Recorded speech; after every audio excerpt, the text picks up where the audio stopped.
प्रचाराला अतिशय उत्स्फूर्त असा प्रतिसाद मिळतो आणि भाजप, शिवसेना, राष्ट्रवादी आणि RPI ही जी युती आहे त्या युतीचे सगळे कार्यकर्ते हे गावागावामध्ये प्रचार करत आहेत आणि सगळ्यांनी आदरणीय खासदार नारायण राणे साहेब आणि आमचे पालकमंत्री रवींद्रजी चव्हाण साहेब यांच्या नेतृत्वाखाली हा प्रचाराची मोहीम आखली जाते आणि हे दोघंही बरोबर असल्यानंतर आणि माझेसुद्धा व्यक्तिगत संबंध आहे.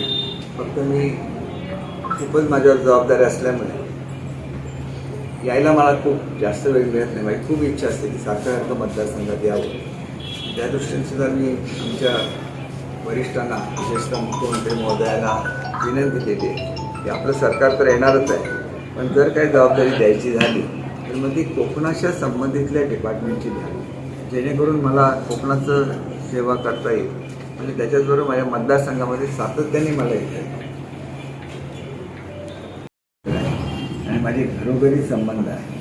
त्याच्यामुळे थोडासा फरक हा सुद्धा पडतो की स्थानिक उमेदवार हा फरक निश्चितपणे आणि ते प्रेम असतं लोकांचं. राणेसाहेबांच्यावर प्रेम आहे, परंतु त्या निवडणुकीमध्ये लोकसभेच्या चुकीचे गैरसमज पसरवले गेले वेगवेगळ्या समाजांमध्ये आणि त्याचा परिणाम हा काही विशिष्ट भागामध्ये झाला आणि तिथे जे डेफिसिट झालं त्याच्यामुळे ओव्हरऑल नियमामध्ये फरक पडला. तारखा निश्चित होत आहे. तारखा निश्चित झाल्यानंतर आम्ही आपल्याला आमचे दिवसभरातले सर्व अपडेट्स, ताज्या घडामोडी आणि थेट लाईव्ह पाहण्यासाठी सबस्क्राईब करा, लाईक करा कोकणचं नंबर 1 महा चॅनल कोकण 7 लाईव्हचं YouTube चॅनल.